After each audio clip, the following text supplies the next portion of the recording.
Guys, we're out here, it's early spring. We're out catching brook trout, natural brook trout from a small creek. I'm gonna turn this guy along with some wild edibles into a meal. Join me. We're gonna eat the eye, right? I don't know how to describe that piece of fat in the brain in there, but it's fantastic. The eyeball and the brain is like, it's like butter, man. That was the eyeball, the actual eyeball. The cheeks are good too. Once you're done eating your fish, you should end up with something like this. Nothing. Alright guys, we're fishing some pretty small waters here. The secret to fishing small waters is the elastic band.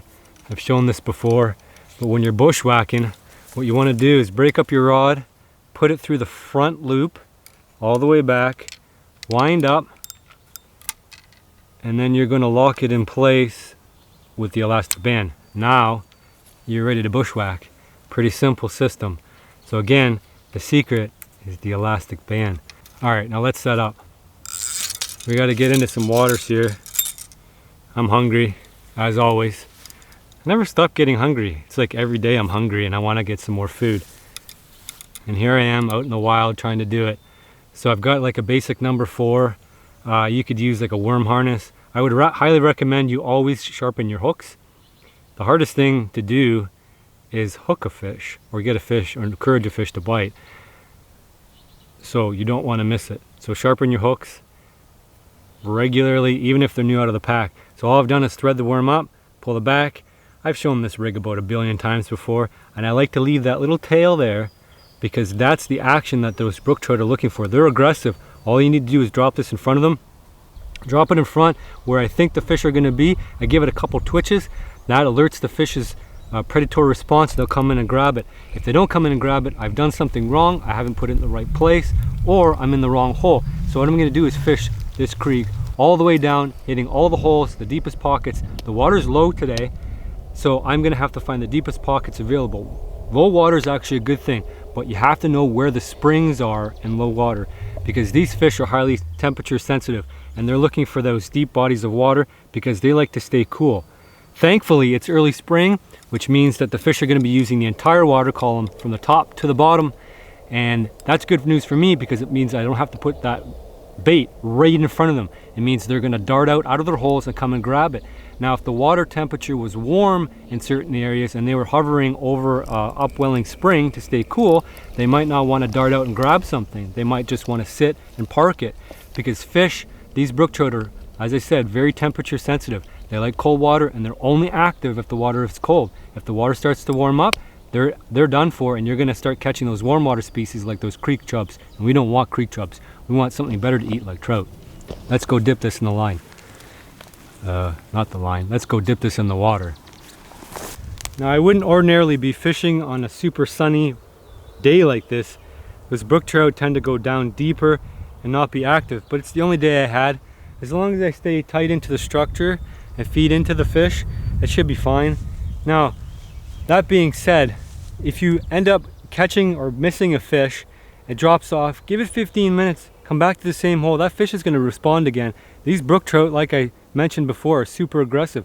They're territorial. They don't like anything to mess with them or their hole. They often chase other brook trout out, so we're going to use that to our advantage. We're just going to plop it right into their holes and agitate them.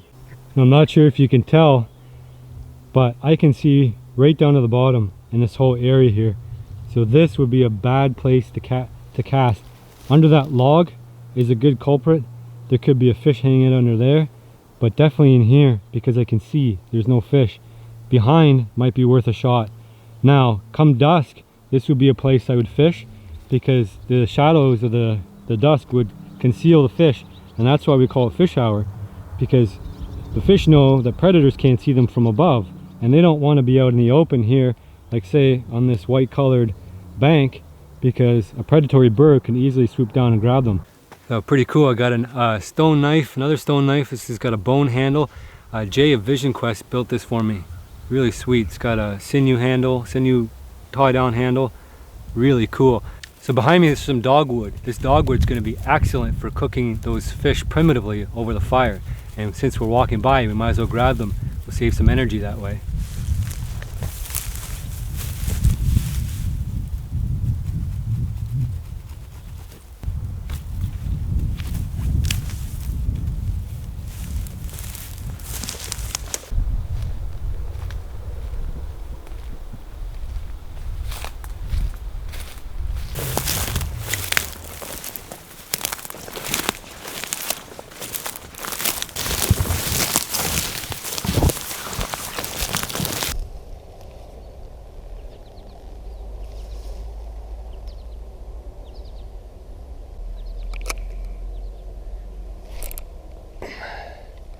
That fish will come back. Yeah, there it is. There it is. That's a good one. That's a good one. That's a really good one. Get this on the shore. Yes. Woo.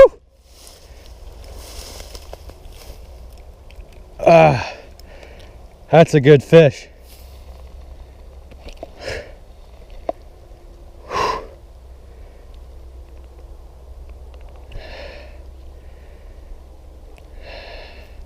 All right, let's put this guy out.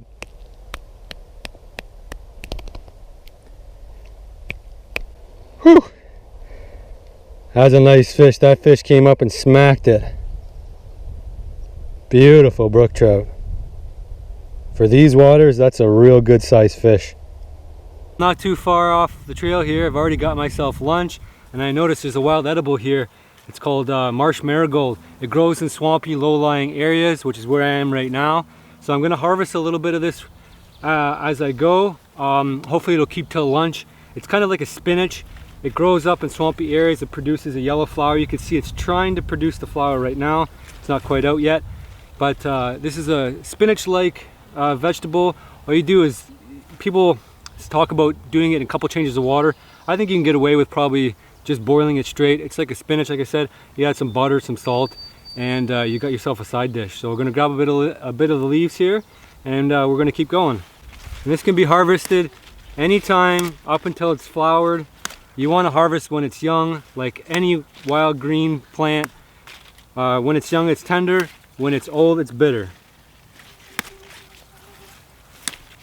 And that should be enough for a side dish easily. While I'm collecting, I might as well grab some nettle. This is either stinging nettle, traditional stinging nettle, or what's called wood nettle. I don't know the difference, and you don't need to either. It's all edible. But there are prickles on them, as you know, as for the name, and so you have to be careful about grabbing them. I usually would recommend bringing gloves with you. I'm not going to use gloves. I'm just going to get my hands stung. So I'm going to grab a bit of this. This is going to be my side dish to my brook trout. I'm hoping to catch a couple more. So I'm just going to grab the top. Ideally, you're going to grab the top 2 leaves, or the top bunch.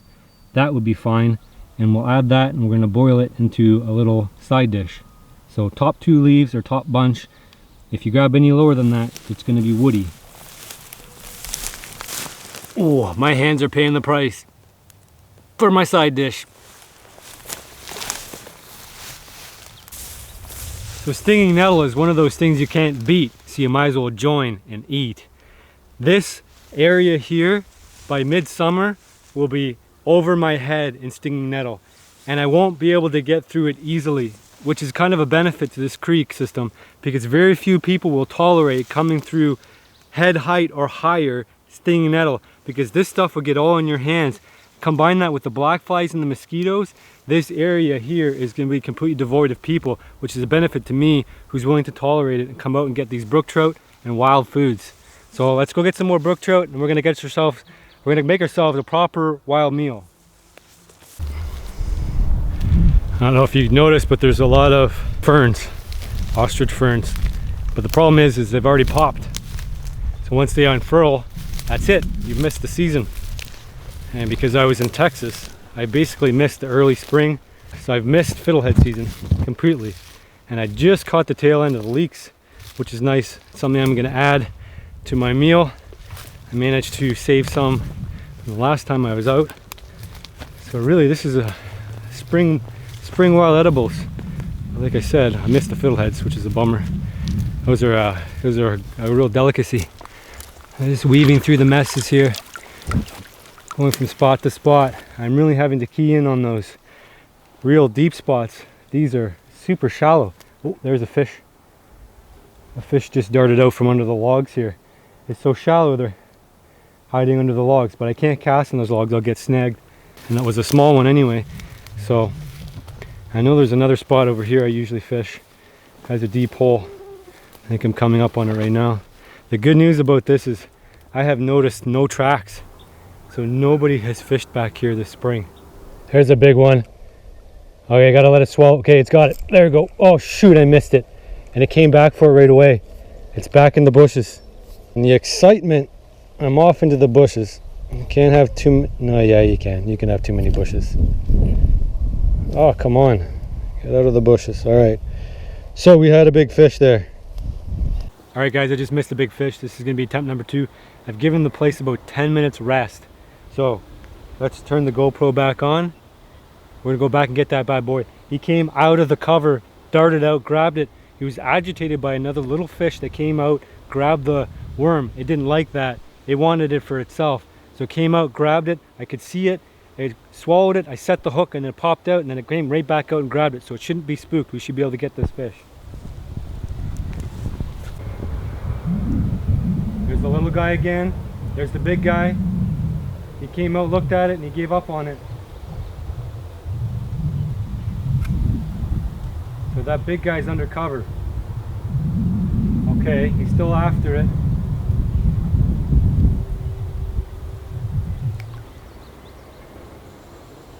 There we go, it's right in his wheelhouse now. It's right down to the bottom. He does not want to stay out of his cover though. He is right under the bushes at the far bank. We got to get him to come out.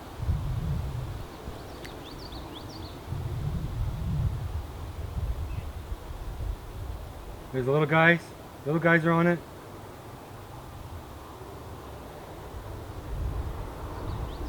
Little guys are still on it. They are more aggressive than the big one. The big fish does not want to come out of cover.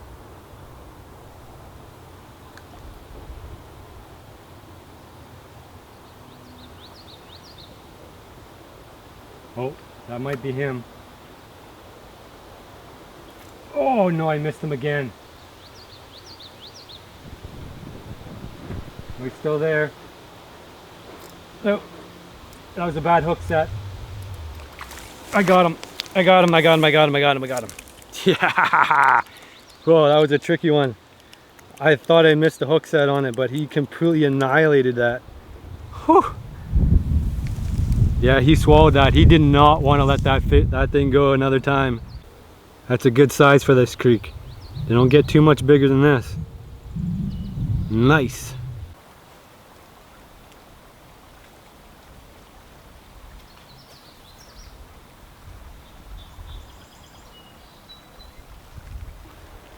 We've got everything we need for a wild spring edible meal directly from nature.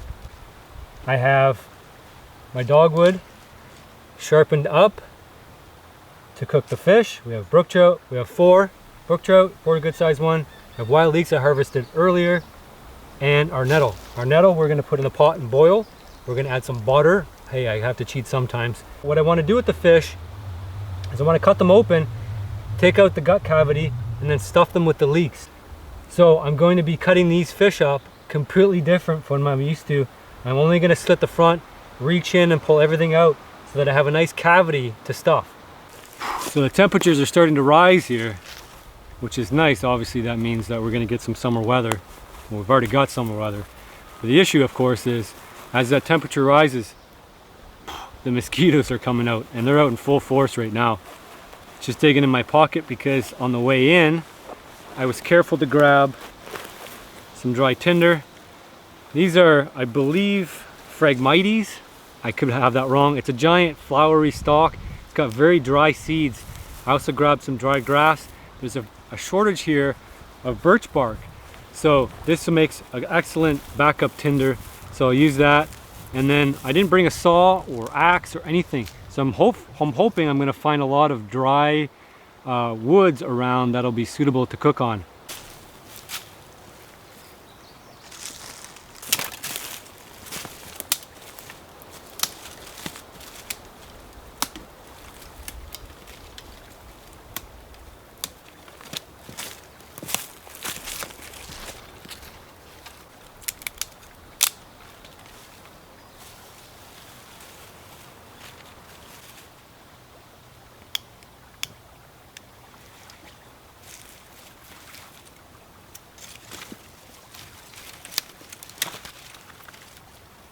Now that we're waiting for our fire to burn down, let's take out our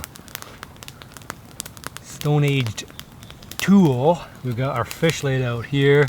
So all I'm gonna do is slit the front here, under the front pectorals. Let's see how this knife cuts. Like a butter. Okay, so we're cut all the way down to the spine. My mouth is starting to water already. And we're gonna reach up inside the gut cavity here, which we wouldn't normally do, and fish out the guts. We'll set these aside. So what we're doing is emptying up the inside cavity here, all the way. Let's get rid of the poop. Yeah, gross. Yeah, that poop's coming out. Now let's take our leeks. You could mash these up, but I don't want to mash these up, so I'm just grabbing the bulb. I'm not going to discard the leaves. I'm going to keep those handy too. So I'm going to wrap the leaves in the bulb, just for fun. I don't have any particular reason why I'm doing that. I think maybe it'll stay as a nugget inside that cavity better. So I'm going to shove that all the way till it kind of pokes out the butthole there, so we know we're all the way through. And now you can see that's inside the cavity. All right, so we're going to do the same thing. I'm going to hide the onion in the fish. Hide the onion in my fish. Wrap it and roll it like so. Okay, this is, we're all cooking, guys. Okay, mind the dirt, the sanitation, and we shove that back up in the cavity, and we're going to repeat that as much as we can to fill up the entire cavity, and that's going to keep the fish nice and moist. One more, if we're going for a tight fit, which we should when we're working with our meat. So again, we're stuffing our fish with our flavor, our own secret flavor. Okay, so that's going all the way in there. That's pretty tight. We're going in through the mouth, up through the cavity, all the way through the gut cavity. Oops, that's through the wrong hole. We want to go back further, so we come out somewhere around the tail region. We gotta watch fingers here, but I am trying to demonstrate what happens. We're gonna go through the flesh without stabbing my dang self. Come on. Okay, we need the knife again, because I don't want to hurt myself. I'm just gonna make a slit where I know that skewer is, and back it up and push it through. So there we go. That's a fish on a stick with our wild flavorings. We're going to repeat this process with all our fish, and then we're going to hang them nice and neat over the fire. Kind of like that. Fire is perfect. Nice coals. Let's get these guys on the coal. But first, let's wash up.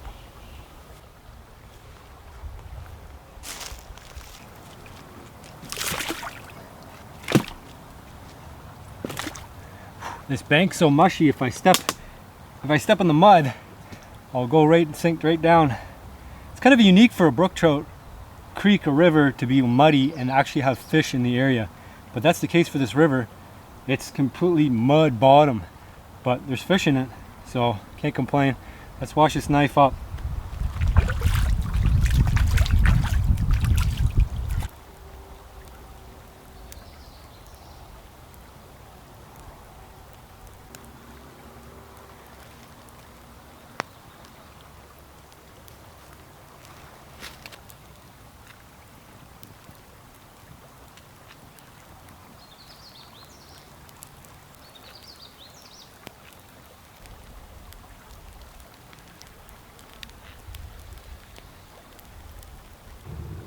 So our March Marigold and our Nettle are just going to go in the pot. Straight up. Just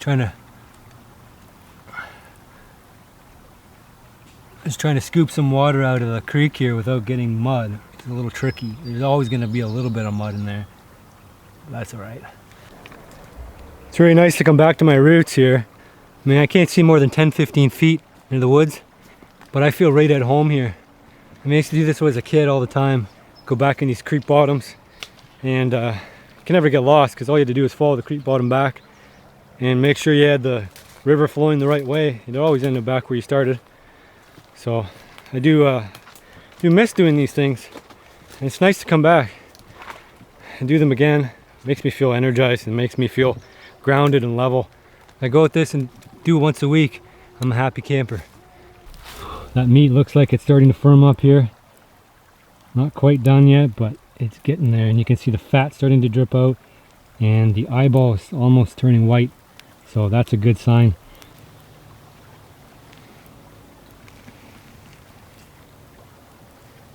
That's 100% the correct cooking temperature. Those fish are going to be done perfectly. They're nice and firm right now. They're not overcooking. The heat's just right. Even the pot's in a good position now. Building a big fire and then letting it die down is the trick to cooking over the coals. Without any fire rack or anything like that, I can't really add any extra flame right now. If I do, I'll burn the fish. I would like to add a little bit more to the pot to bring it to a boil, but it's at a pretty hot temperature right now, like stove oven hot. So there's no reason I need to rush things. What I need to do right now is relax and take a break and enjoy the fruits of Mother Nature, of a wild meal that I collected from the land. And that's a very unique thing.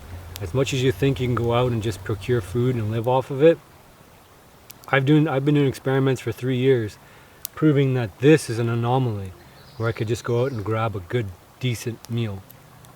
So that's something to be thankful for. There are very few places on the world where you can actually go and do this. Canada is one of them. I'm very thankful for that.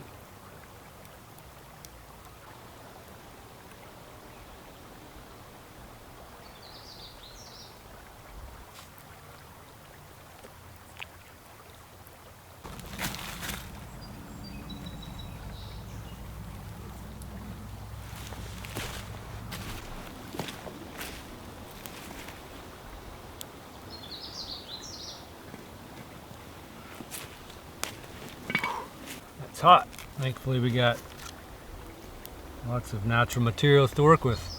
All right, let's drain this guy out. I am going to add some butter as my cheat item for today. We might as well go for the big fish. There it is. What do you guys think of that? It's got a nice firm texture, not dried out in the least. That eye is nice and white, so we know it's finished. The onion or the leek on the inside's probably still crunchy, but that's okay. Let's grab a big chunk of the back. Oh man, that's good. So this is gonna be crunchy, I know it, because I can tell. Whoa, that's strong. I got some fish in there too. And temper that flavor a bit. Whoa, that packs a punch. Whoa. That leek is strong. You can see that is perfectly cooked. No spices, no nothing.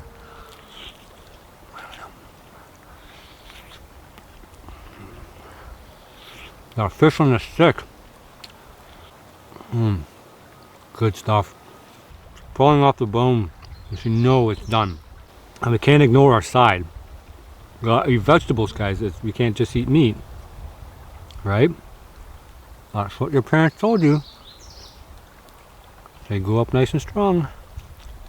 Eat your veggies. So if you're concerned that the nettle might bite you, you know, because they're full of stingers, they won't. They burn off or toast off or boil off. So it should be fun to eat. It won't sting me anymore. The stingers are mostly like, you know, an ant bite. It's got that same chemical in it. It's good but bitter. Kind of like a spinach, but a little bitter, a little on the bitter side. So as a side, it's a green vegetable with a little bit of bitterness. I mean, what can you expect? It's a wild edible. I've yet to come across really, truly good wild edibles. Wild leeks is one of them. The nettle, I believe, you know, it's good. It's overrated as a food item. The marsh marigold was good. In a couple changes of water, it tasted really like mild with a tinge of bitterness. Most vegetables are kind of like that. I think you got to get the marsh marigold really early. Same with the nettle. I think the nettle timing is pretty good. There's nothing wrong with the timing on the nettle. It is early still. But there's a reason we developed agriculture, and that's because We wanted to get the bitterness out of our food. The bitterness is what the plants add in order to deter people and animals from eating them. So the plants add bitterness as the season goes on because they have more and more invested in producing the tissues that will eventually propagate them, which is the flower. All right, guys, that's it. I'm gonna finish this up. I hope you enjoyed exploring a little bit of the wilderness around me. I had fun coming out catching these little brook trout. Catching brook trout is really how I started this channel. Like I said, I hope you enjoyed the video. You can feel free to subscribe or not. I don't care. I'm gonna finish the rest of this. There's something about living off the land. Something about eating, just getting your hands dirty and eating with your hands. You know, your parents did you a disservice by saying you should wash your hands before you eat. I mean, maybe they didn't, but yeah, it's good advice still. Especially if you're in a city. But if you're in a country, like, having dirty hands is relative. Like, you might think my hands are pretty dirty. You might think I'm gonna go home and get sick. But I haven't been sick in 2 years. 2 years. Ever since I started doing Wilderness Living Challenge, the culmination of fasting has really boosted my immune system. And there's some science behind it. I don't know if it's true. Obviously my case is anecdotal. But I can tell you that before I started doing this, I was sick regularly. And now, I'm rarely sick. I feel a lot better. I feel like my testosterone's back up. I feel healthier. I feel like a human being. I feel like a human man. Maybe it's just because I'm doing things I love to do. If you guys are wondering whether you should invest in one of these Stone Age knives made by Jay, Vision Quest. He used to have Vision Quest Outdoors, but I think he changed it to Vision Quest Arts now. Anyway, I'll link it. I would recommend them. The reason being, they're one of a kind. And the amount of money you're going to pay for these, which may be 150 bucks, 200 bucks at the most, you're getting back what he's putting in at minimum wage for an art and a craft that's basically one of a kind. I mean, there's not very many people that you know who can actually nap something into a usable tool with a bone handle and a sinew. So, I mean, that's something that's worth investing a few bucks in. And more importantly, if you use these correctly, they're usable tools. I'm out here using them. I'm using them carefully. The edges will dull, but they can be sharpened. You can put them on display, but I don't think Jay builds them for display. He builds these because he wants people to actually go out and use them. So, and there are ways to make these more durable. The sinew itself should be kept dry as much as possible. That's why washing should be done to a minimum. You can put super glue on them, and that will make it super durable, obviously, if you don't mind getting away from the ancientness of the actual item itself. But these are cool, and I would recommend them. I've just put them in a Groman sheath. I'm still waiting on Groman to send me another knife. I'm hoping to get another trout and bird rosewood handle, which is obviously my everyday carry kind of knife. But it's really cool to play around with these Stone Age primitive tools. So, and they're sharp as a modern knife. For cutting meat, these guys do the job really well. So it's really cool to play with them. So anyway, thanks Jay again.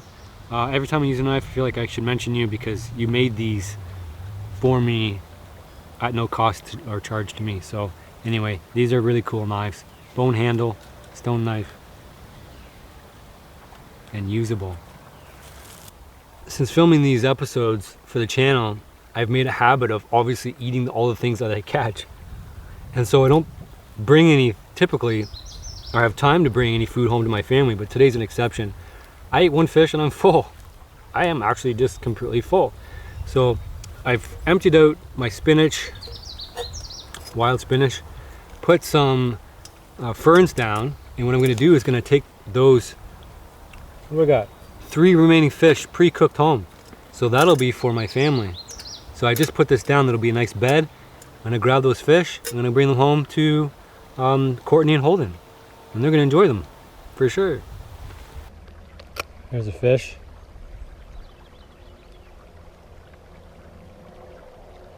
A little small. I won't set the hook on that guy. Bunch of little brookies in there. That's a good sign. We're gonna leave those there. We don't need those small ones.